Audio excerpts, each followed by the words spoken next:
Hello guys, GS for competition में आपका स्वागत है। और आज का हमारा सबसे महत्वपूर्ण टॉपिक है लॉर्ड कॉर्नवालिस की बायोग्राफी।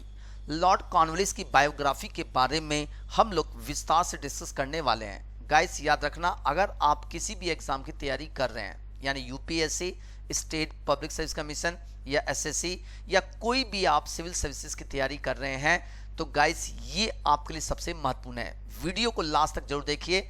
जन्म से लेकर मृत्यु तक लॉर्ड कॉर्नवालिस के बारे में हर एक चीज पर डिस्कस करेंगे। चलिए गाइस, लॉर्ड कॉर्नवालिस की बात करें तो लॉर्ड कॉर्नवालिस भारत में दूसरा governor general as a Bengal के गवर्नर जनरल के रूप में 1786 से लेकर 1793 तक ये रहा था। यानी इसका कार्यकाल की बात करें तो 1786 से 1793 तक ये ऐसे भारत बंगाल के गवर्नर जनरल के रूप में स्थापित हुए थे। Lord Cornwallis was the first English nobleman to came to India to undertake the office of the Governor General and also the first parliamentary Governor General of India. Guys, यानी Lord Cornwallis governor general का पद संभालने के लिए भारत आने वाले पहले अंग्रेज रईस थे। यानी ये एक रिच व्यक्ति थे और इन्हें भारत के संसदीय गवर्नर जनरलों में से पहले माने जाते हैं। यानी कि यहाँ पर इन्हें संसद से आने का अप्रूवल मिला था। गाइस, ये पहले गवर्नर जनरल थे जिनकी मृत्यु भारत में हुई थी।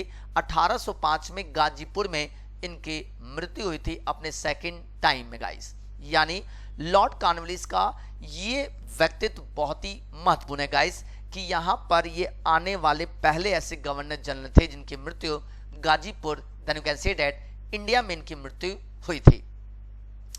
इन्होंने आखिर कौन कौन से काम किए? पहला, इनका सबसे महत्वपूर्ण वर्क की बात करें, first person to codify laws. Guys, 1793 ईस्वी में इन्होंने कानूनों का संहिताबद्ध किया था, जिसे कॉर्नवालिस कोड कहा जाता है। इनका दूसरा सबसे महत्वपूर्ण वर्क था क्रिएटेड पोस्ट ऑफ डिस्ट्रिक्ट जज। यानी इन्होंने डिस्ट्रिक्ट मजिस्ट्रेट से न्याय करने का अधिकार ले लिया था और अलग से डिस्ट्रिक्ट जज का फॉर्मेशन इन्होंने ही किया था। गाइस, नोट कर लीजिए। साथ साथ में अगर बात करें तो 1793 में परमानेंट सेटलमेंट बंगाल में शुरू करने का श्रेय इन्हीं को दिया जाता है। यानी 1793 में परमानेंट सेटलमेंट की शुरुआत लॉर्ड कॉर्नवालिस ने की थी। इसके तहत जमींदार किसानों से लगान कलेक्ट करता था। जमींदार किसानों से लगान कलेक्ट करता था। किससे? किसानों से लगान कलेक्ट करता था और कलेक्ट करने के बाद 11% जमींदार रखते थे और 89% ब्रिटिश रखते थे। गाइस, ये सिस्टम को शुरू करने का श्रेय लॉर्ड कॉर्नवालिस को भारत में दिया जाता है, जिसे परमानेंट सेटलमेंट कहा जाता है।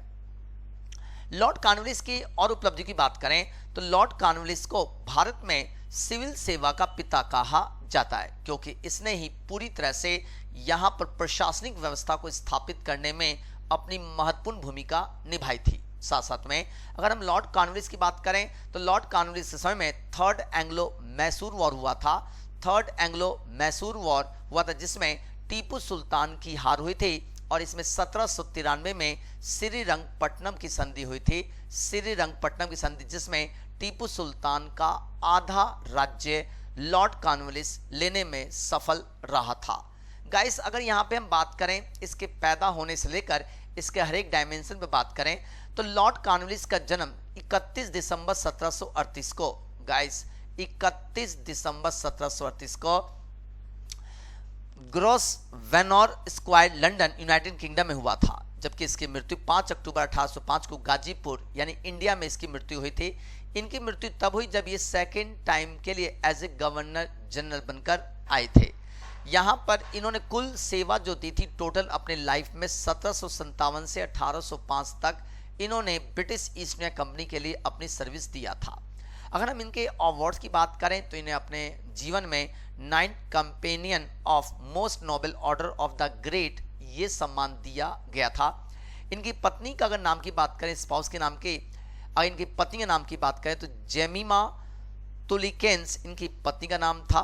जबकि अगर इनका प्रीवियस ऑफिस की बात करें तो गवर्नर जनरल ऑफ इंडिया के रूप में 1805 में ये सेकंड टाइम अपॉइंट हुए थे, लेकिन यहाँ पे गाजीपुर में इनकी मृत्यु हो गई थी। गाइस, ये पूरा का पूरा कंटेंट यूपीएससी, साथ साथ में पीएससी और साथ साथ में अदर्स एग्ज़ाम की बात करें जिसमें आप कोई भी वनडे दे रहे हैं तो आपके लिए बहुत ही महत्वपूर्ण होगा, लेकिन ये खास तौर से यूपीएससी और पीएससी के पॉइंट ऑफ व्यू से सबसे महत्वपूर्ण है। चलिए गाइस, थैंक यू।